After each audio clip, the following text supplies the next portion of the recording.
You ever lived with an ex? Gosh, I hope not.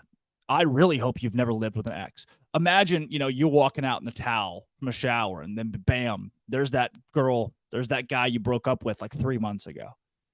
What do you do? What do you say? Do we have to be nice? Here's my thing as the new host of Locked On Baylor. I did not take over this role to be nice to every team in the conference. I took over this role to call it like it is, to tell you what I think. And what I think is I'm ready for Texas and Oklahoma to get the hell out of here. I'm ready for my ex-girlfriend to get off of the couch and go. Sure, she's paying some rent, and that's good. I like that part. That part's fine. If I was paying for this totally, then I'd be super upset. But sure, she's paying some rent to live here, and she's lived here for a while.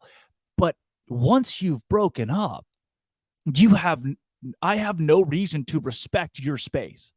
Now that we are broken, now that we are through, we have nothing tying us together. You chose to leave, by the way. I didn't break up with you. You chose to leave. Why are you on my couch? Why do I have to walk into the living room and see you every day? I hope that Texas and Oklahoma lose a lot of football games because it's similar to the way that the Pac-12 is, right? I've been kind of harsh on the Pac-12, but I would say deservedly so. Texas and Oklahoma, when you're at the water cooler talking to your coworkers, I want you to be harsh on Texas and Oklahoma leaving this league. Not because you're petty, not because you're upset, but because we still have to deal with it. That's the sucky part. If you wanted to go, that's fine. Just go. Just scat. Chill with us.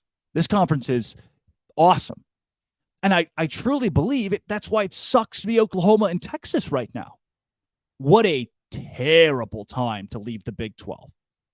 Just when everything is skyrocketing upwards. When the Big 12 went and stole half of a conference. And that's when Texas and OU dip. And I grew up in Arkansas. I grew up in the little town of Valonia, Arkansas, massive Arkansas Razorbacks fan growing up. I watched a ton of SEC football. I can tell you this. The SEC is a different animal. It is. The Big 12 doesn't match the caliber of the SEC. And Oklahoma is going to find out what Texas A&M found out. Texas is going to find out what Missouri found out.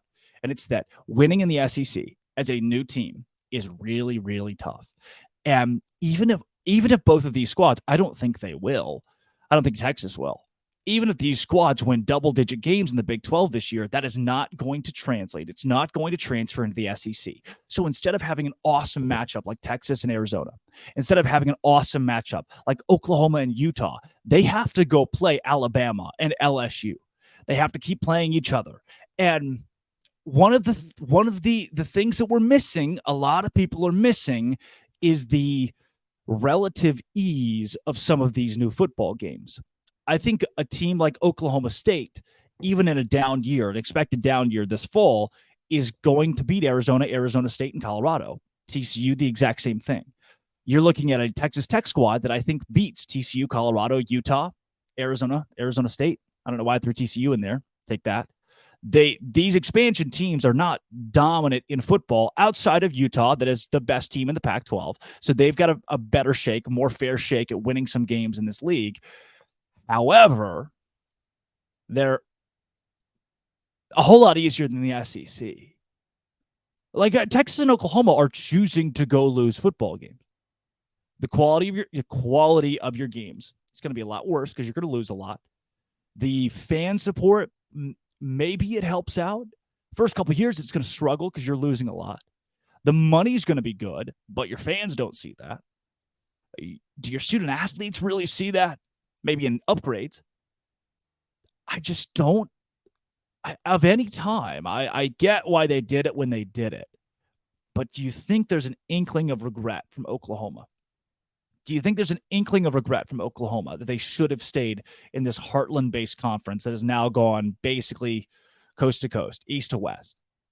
Texas, do you think there are a couple of Texas coaches who are thinking, gosh, dang it, we are going to lose a lot of games? We're talking about the livelihood of these people, that these coaches are going to get fired in the SEC because they can't win there. Basketball has already floundered. in the Big 12 to an extent, especially in the postseason. And now Chris Beard is gone. Your football at Texas has been pretty bad in the last 15 years. Yeah, nothing I can do to really give you solace there. If you're Oklahoma, your football's been good, but you just went 6-7. You've got an SEC in front of you that you're just not ready for. Man, you're leaving the most fun conference in college athletics, maybe the deepest conference in college athletics, and you're going to get beat. Do those three things sound very fun to you? It is a terrible time to be Oklahoma and Texas. And I have no solace. I'm sorry. To your fan base, I can't say I'm sorry. I know nice fans on both sides, and I can't say I'm sorry. You chose this. You wanted this. You were the big dog. You were the one that was going to flash the brand. Go do it. And I would say good luck, but I don't wish you any luck. I do wish that you come back tomorrow, even if you're a Texas and Oklahoma fan. Disagree with me. Let me know why. And then send me a shirt in the process or something. I'll pay for it. This has been, and it always will be. Thanks for making it your first listen every single day. Come back tomorrow. San Diego State, Oregon State. What's going on? What do we do? I'll see you there. I'm locked on Big 12.